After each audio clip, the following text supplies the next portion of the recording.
Hola, muy buenas tardes a todos. Mi nombre es Fernández María Angelén, soy residente de primer año de la Residencia de Bioquímica Clínica y esta tarde quiero compartir con ustedes mi Ateneo titulado como Leucemia linfoide aguda, cromosoma Philadelphia Light. El mismo fue desarrollado durante mi rotación por hematología en el Hospital Dr. Fernando Barreiro. Tenemos que este Ateneo tiene como objetivo primeramente tocar algunos aspectos importantes de la leucemia linfoide aguda para luego poder adentrarnos a un caso clínico que se trata de un paciente que estaría considerado como el primer caso de cromosoma Philadelphia Light en la provincia de Misiones en población pediátrica.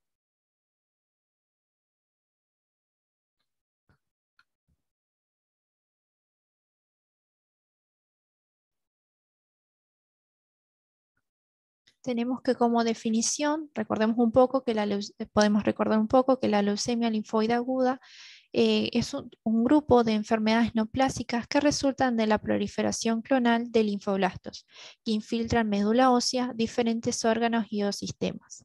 Tenemos que esta enfermedad está relacionada con algunos factores que van a disponer a esta enfermedad, como ya sea factores hereditarios como factores ambientales. Tenemos que como clasificación, eh, según la OMS, clasifica esta leucemia linfoblástica aguda en dos tipos, dependiendo del linaje, en B o en T. Tenemos que, si observamos eh, el, el tipo de linaje B, contiene un mayor número de subtipos con respecto al linaje T. Ahora, en cuanto a la epidemiología, tenemos que esta enfermedad, es decir, la leucemia linfoblástica aguda, tiene un mayor predominio en niños y en jóvenes adultos. Tenemos que, según el registro de oncología hospitalaria argentina, que es en un estudio que realizó entre los años 2000 y 2019, tenemos que se reportaron 27.016 casos de cáncer en niños menores de 15 años de edad y 4.099 entre 15 y 19 años. Tenemos que las leucemias, en este caso, constituyen la enfermedad oncológica más frecuente, la misma seguida por tumores del sistema nervioso central y linfomas. Tenemos que esta distribución es similar a la descrita en otros países como Europa y Norteamérica. Ahora, en este cuadrito, en este esquema, nosotros podemos observar en cuanto a este estudio, la distribución de casos según la clasificación internacional del cáncer pediátrico en estos años, 2000 a 2019. Y podemos observar que la leucemia es una de las enfermedades oncológicas más frecuentes acá en nuestro país, obteniendo así una frecuencia de 37,2% con respecto a las otras enfermedades oncológicas. En caso de nuestra provincia tenemos que sucede lo mismo. Al mirar este esquema de la distribución de casos en nuestra provincia, tenemos que durante esos años las leucemias fueron las más frecuentes con un porcentaje del 51,3% con respecto a las otras enfermedades. Ahora, dentro de las leucemias tenemos que la leucemia linfoblástica aguda fue también la de mayor predominio, o sea, la que mayor detección se tuvo, y el mismo también con un porcentaje del 51,3% con respecto a las otras enfermedades oncológicas, o sea, con respecto a los otros tipos de leucemias. Y tenemos que, según podemos observar acá los distintos grupos etarios estudiados, tenemos que el predominio fue entre los 1 y 4 años, seguido por el grupo etario de entre 5 a 9.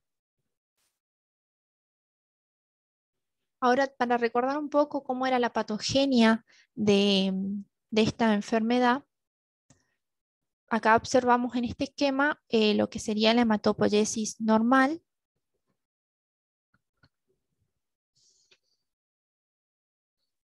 Podemos ver cómo se van desarrollando las células, todo empieza desde una célula madre, totipotencial, la cual la misma se va a ir comprometiendo o diferenciando hacia los distintos linajes, ya sea mieloide o linfoide, y esto a su vez también van a ir comprometiéndose y diferenciándose y madurando para llegar a las células maduras que nosotros podemos observar al realizar el extendido de sangre periférica. Pero ¿qué tenemos que ocurre en esta enfermedad oncológica? Se genera una alteración genética que va a producir un bloqueo en la diferenciación y maduración de ese nivel de la célula que tiene capacidad mitótica y va a generar una célula inmadura a lo que nosotros llamamos blasto.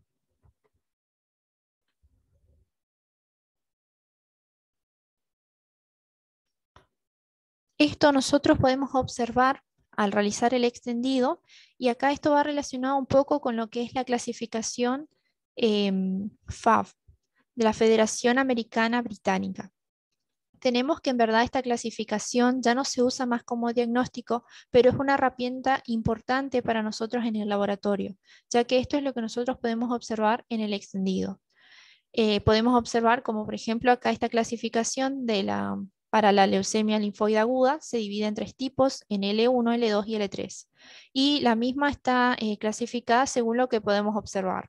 Por ejemplo, en las L1, que una población pequeña, o sea, todos estos blastos son pequeños y homogéneos, son todos parecidos entre sí. Pero en la L2 no, son heterogéneas, son distintas y son mucho más grandes con respecto, por ejemplo, al L1. Y la L3 tenemos que son blastos que poseen o sea, tienen muchas vacuolas y son grandes y bueno, y también son homogéneos, son parecidas entre sí, pero son distintos estos blastos con respecto a los 2 primeros, por ejemplo. Y esto es muy importante porque a nosotros, por ejemplo, ya nos podemos ir orientando hacia qué tipo de enfermedad oncohematológica podría ser.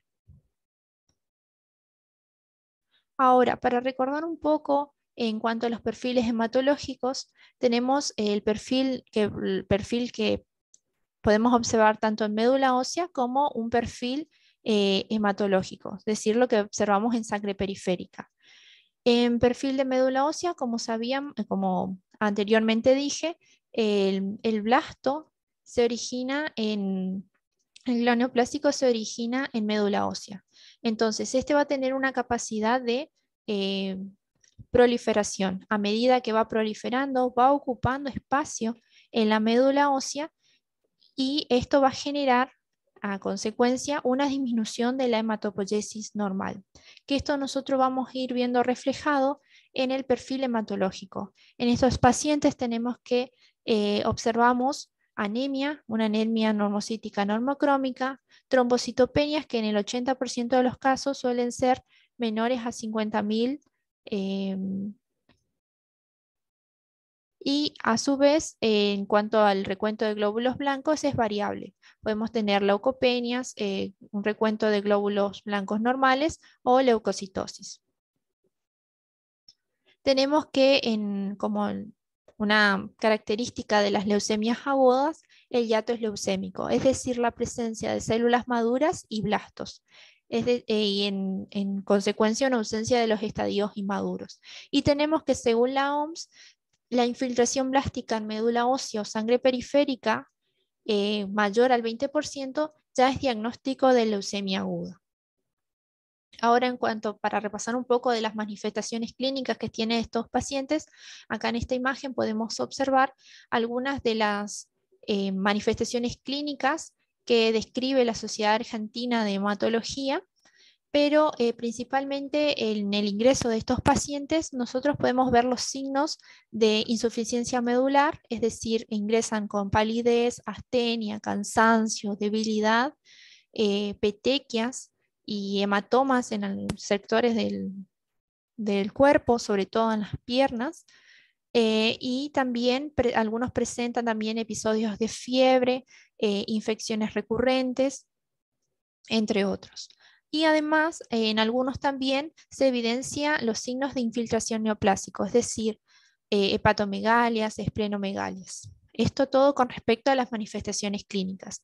Ahora, para hacer una evaluación clínica de estos tipos de pacientes, los médicos siempre miran primero lo que sería la epidemiología, las manifestaciones clínicas con las que ingresa el paciente, que más o menos eso estuve mencionando en la diapositiva anterior.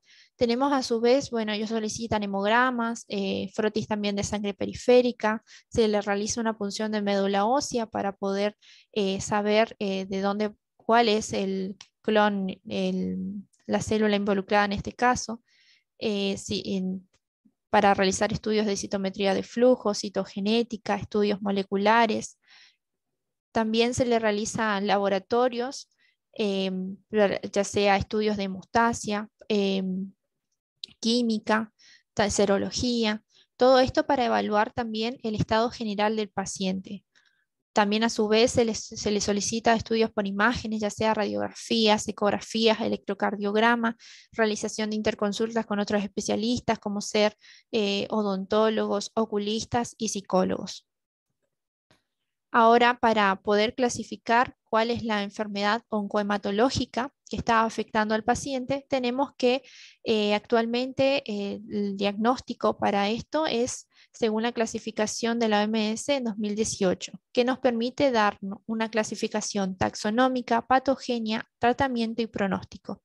La misma consiste en un estudio citomorfológico, reacciones citoquímicas, citometría de flujo, estudios citogenéticos y biología molecular. Entonces, todo esto serían algunos aspectos importantes a refrescar, sería para adentrarnos al caso clínico. Tenemos un paciente de sexo masculino de 5 años de edad, oriundo de Campioví, que ingresa al Hospital de Pediatría Dr. Fernando Barreiro el 10 de marzo del 2022. El motivo de su consulta fue por una derivación en verdad que se le hizo desde Encarnación, Paraguay, por presentar pacientopenias en el laboratorio solicitado. Como antecedentes de la enfermedad actual, bueno, tenemos que en verdad la madre dice que son de nacionalidad encarnacena, pero viven en Posadas y que justo actualmente en ese momento se encontraban en Encarnación visitando familiares. Refiere que hace 15 días previo el niño comienza con pérdida de apetito, pérdida de peso, presentaba petequias en el rostro y refiere hematomas. Y que el 6 de marzo comienza con episodios febriles, al día siguiente una distensión abdominal y todo esto llevó a que, bueno, que ella realizara la consulta correspondiente en el hospital y, bueno, y esta a su vez realizara la derivación al Hospital Pediátrico Dr. Fernando Barreiro. Y él mismo ingresa el 10 de marzo. En su ingreso tenemos que el examen físico que se realizó demuestra un estado general regular, palidez mucocutáneo generalizado, estaba lúcido, también presentaba pérdida de peso, abdomen globoso, presencia de hepatomegalias y esplenomegalia. Como antecedentes patológicos, no hace referencia a la madre de algún tipo de antecedente relevante, y la impresión diagnóstica en este momento es una pancitopenia en estudio. Tenemos que en este momento el diagnóstico diferencial es entre una leucemia mieloide aguda, leucemia linfoide aguda, linfoma de Hodgkin y otras enfermedades infectocontagiosas. Para ello tenemos que los exámenes complementarios que se solicitan un poco son serología, realización de hemograma y frotis de sangre periférica, laboratorio de lisis, ecografías abdominal, radiografías de tórax, hemocultivo, orina completa, urocultivo y una interconsulta con clínica médica. Ahora, en cuanto a los resultados, en cuanto al laboratorio, tenemos el hemograma. Este fue el hemograma del paciente en su ingreso y el cual podemos evidenciar una anemia severa, o sea, grave, también una trombocitopenia marcada y a su vez una leucopenia. Ahora, al ver la fórmula leucocitaria relativa, podemos observar la disminución de los neutrófilos cementados, es decir, que el paciente cursaba con una neutropenia. Esto fue motivo por la cual se realiza un extendido para ver y corroborar estos parámetros, porque en este paciente presentaría una pancitopenia, la disminución de toda la serie, tanto roja, blanca como plaquetas. Y al mirar el extendido, se corrige la forma leucocitaria por presencia de blastos en cuanto al a la cantidad era mayor al 20%, y bueno, se corrobora la neutropenia y la trombocitopenia que presentaba el paciente. Ahora, por ejemplo, mirando este hemograma y nosotros sabiendo cuáles fueron las manifestaciones clínicas del paciente, podríamos ya empezar a asociar algunos aspectos del hemograma con las manifestaciones clínicas del paciente. Por ejemplo, tenemos la anemia, justificaría ese cansancio y la palidez del paciente en su ingreso, la neutropenia, esos episodios febriles que tuvo, la trombocitopenia, esa disminución de plaquetas, justificaría la presencia de petequias y hematomas, y al tener blastos ya en sangre periférica, esto a su vez ya también invadió órganos hematopoyéticos, reflejando esta esplenomegalia y hepatomegalia que presentaba el paciente. También se obtuvo los resultados del estado ácido-base, que en este caso eran sin particularidades nada relevante. En cuanto a la química, se observó un aumento de la uremia, del LDH y una hiperglucemia. Otros resultados que también se obtuvieron fueron de radiografía del tórax, que el mismo fue que al nivel del contenido impresionaba un ensanchamiento del mediastino con múltiples nódulos perilares. En cuanto al ecocardiograma, no se evidenciaba el tipo de lesión o signo compatible con alguna vegetación y foco endocárdico sin derrame. En cuanto a urocultivo, test virológico, PCR, hemocultivo, orina completa y serología, ninguna tampoco mostraba algún tipo de eh, característica relevante. Todas ellas fueron negativos.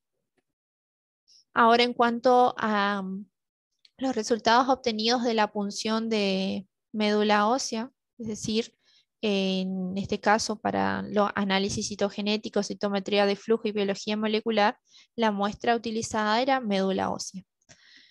En cuanto al análisis citogenético, tenemos que los resultados no tuvieron ningún tipo de eh, anormalidad, pero en citometría de flujo tenemos que acá en el panel realizado dio positivo para relacionar el fenotipo que nosotros observábamos, lo vinculaban al blasto de estripe linfoide B. Y también se evidenció positivo para el gen CRLF2, que el mismo está asociado a un subtipo de la LLA con cromosoma Philadelphia Line.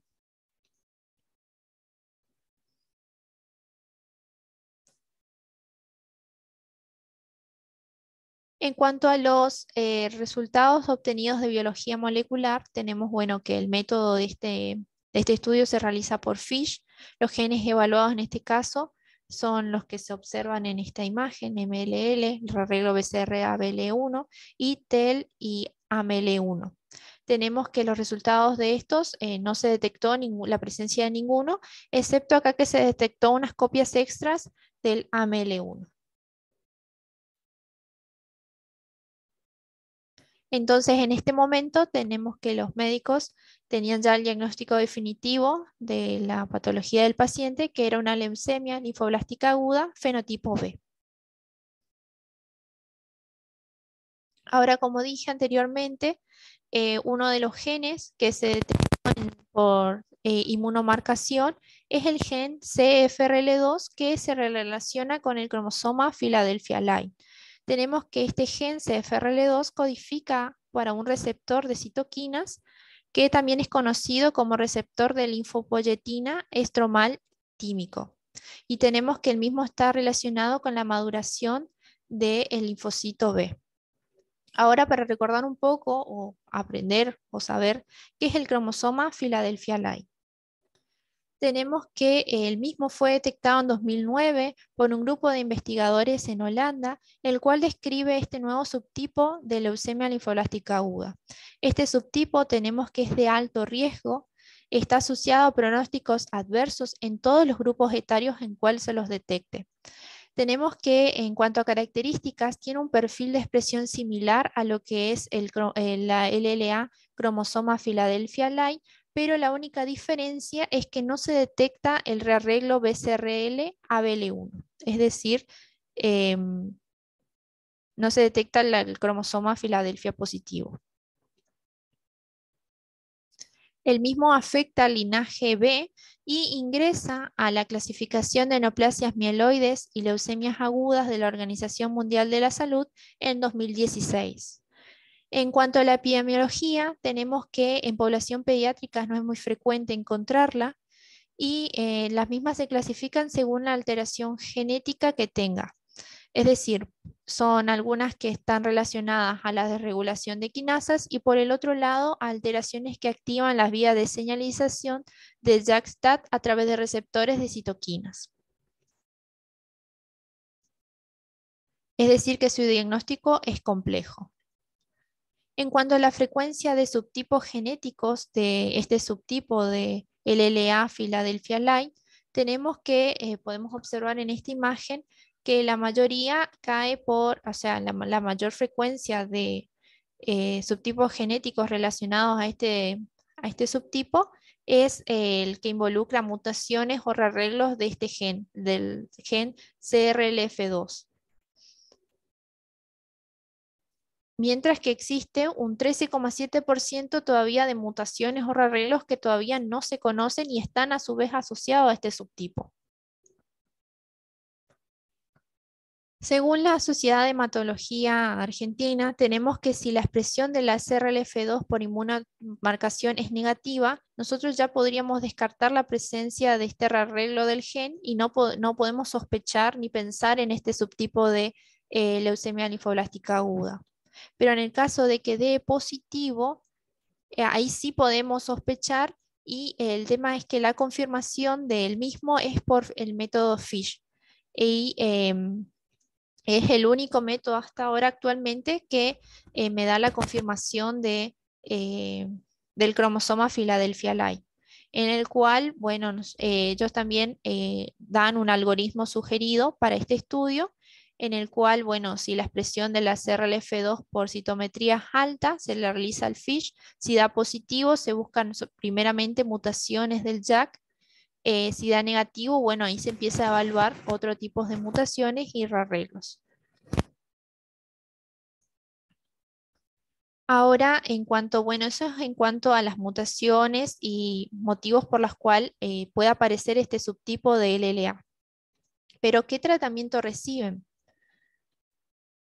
En la bibliografía hace referencia que dependiendo de la mutación o rearreglo por la cual se produce el cromosoma Philadelphia Light, ese sería el posible blanco terapéutico. Es decir, si nosotros encontramos fusiones de tipo ABL que produzcan la desregulación de quinasas, nosotros le daríamos inhibidores de tirosina quinasa.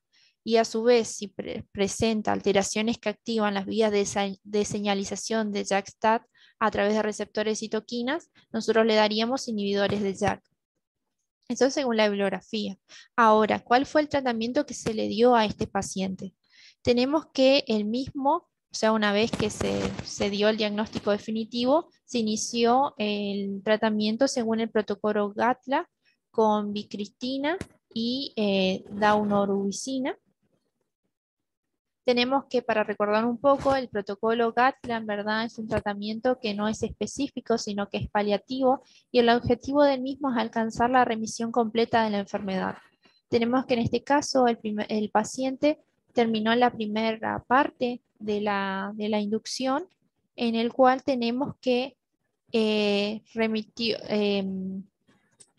la enfermedad según el protocolo, pero todavía se lo detecta por citometría de flujo, o sea que molecularmente todavía es positivo.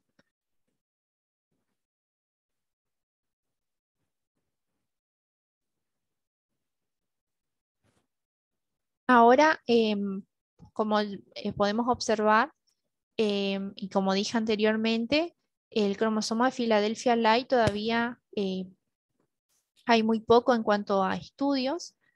Todo esto está en fases de investigación.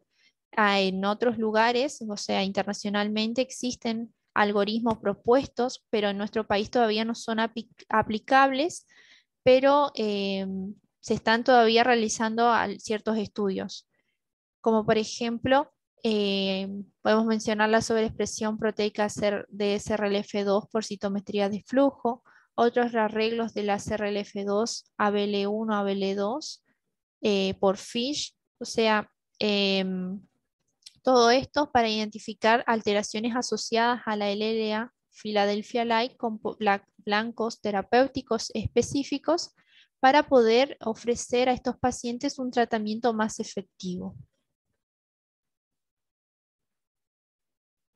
Ahora, como conclusión de todo este Ateneo, tenemos que podemos decir que para este subtipo del LLA, el único diagnóstico confirmatorio que actualmente existe es por FISH.